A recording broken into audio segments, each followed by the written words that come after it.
Hello everyone, let's explore Mark Starr's thrilling past from 6 years ago, and open this rollercoaster script. To bury this awful history forever, Mark Starr must obediently follow upcoming orders while clutching a party invitation for a mysterious Hollywood bash. Naturally, Mark doesn't want to be a puppet, but the other side soon uses his wife as a bargaining chip, forcing him to consider this strange offer. Just as Mark reaches his doorstep, two cops block his way, warning him that the serial killer was on the move again, and the victims turns out to be two of his female colleagues. With spirits in the gutter, Mark dismisses them with a simple, "not my day," before hastily retreating to his apartment. He thought he must find a mastermind fast, or things could worsen. Just then he decided to seek help from his agent, resulting in a heartfelt confessional in the office that felt like lifting a burden off his shoulders. The agent listened unflinchingly, comforting, "Work is your refuge," making Mark think, what great comfort. The agent's support was like a calming pill. The weight on Mark's chest finally lifted. He returned to set feeling secure, only to find the security guards patrolling like it was a secret fashion show, heightening the atmosphere. Local conservatives strongly opposed filming the Puritan movie, calling it promotion of an evil force. A woman named Elizabeth found Mark. She's the film's executive director and the mastermind behind his starring role.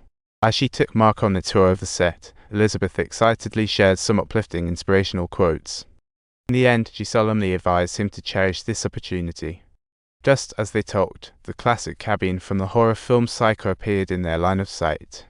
For Mark, that cabin felt like winning a time travel game, almost overlapping with some farm in his memory.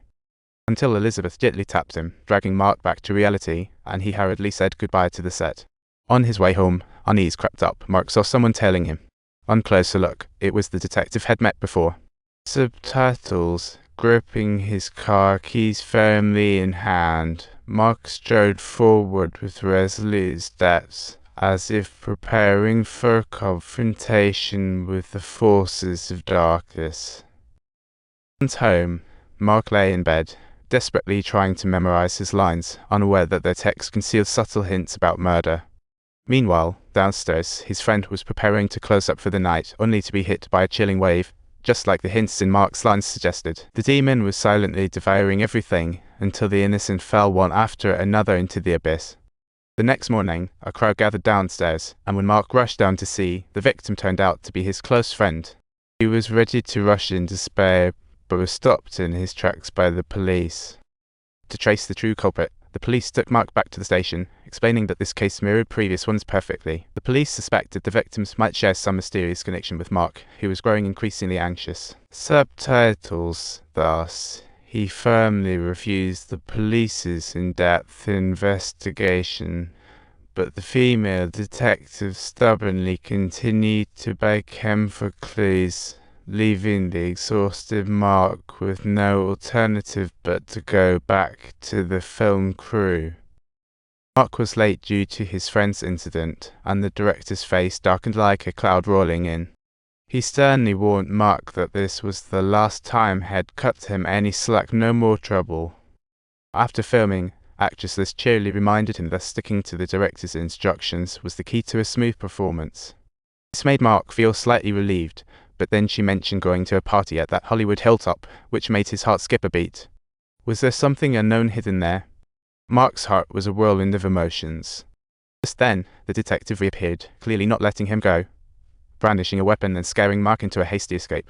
He hid in a room, and luckily, the security swiftly kicked the detective out, causing the director to notice Mark's unease. The director insisted that he handle any trouble quickly so as not to disrupt the shooting. To shake off this pesky tale, Mark decided to completely ditch the persistent detective, embarking on a transformation operation. Carefully dressed and made up like a carnival queen, he turns to captivate men. Once fully prepped, Mark strutted into the bar, showcasing himself under the spotlight and successfully grabbing a man's interest. Then, he led the man to the back door, unveiling his true intentions.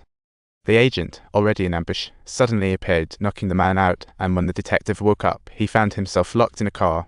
As the machine roared to life, the detective realized the hydraulic press above him was more than capable of turning objects into pancakes. At first, he shouted that Mark was just showing off, but as the machine tightened, his attitude quickly turned to desperate pleas.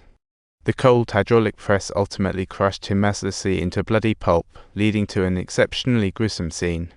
After this gruesome scene, the agent only supported Mark, encouraging him to boldly pursue his dreams. However, upon returning home, Mark still couldn't find peace, as news of another brutal attack flooded the airwaves. The serial killer struck again, claiming another innocent victim, invoking memories of his lost friends.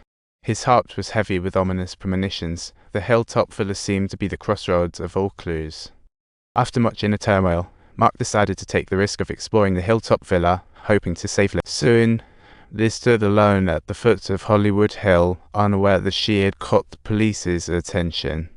The police regarded her as the next potential target, while Mark was marching confidently up the mountain.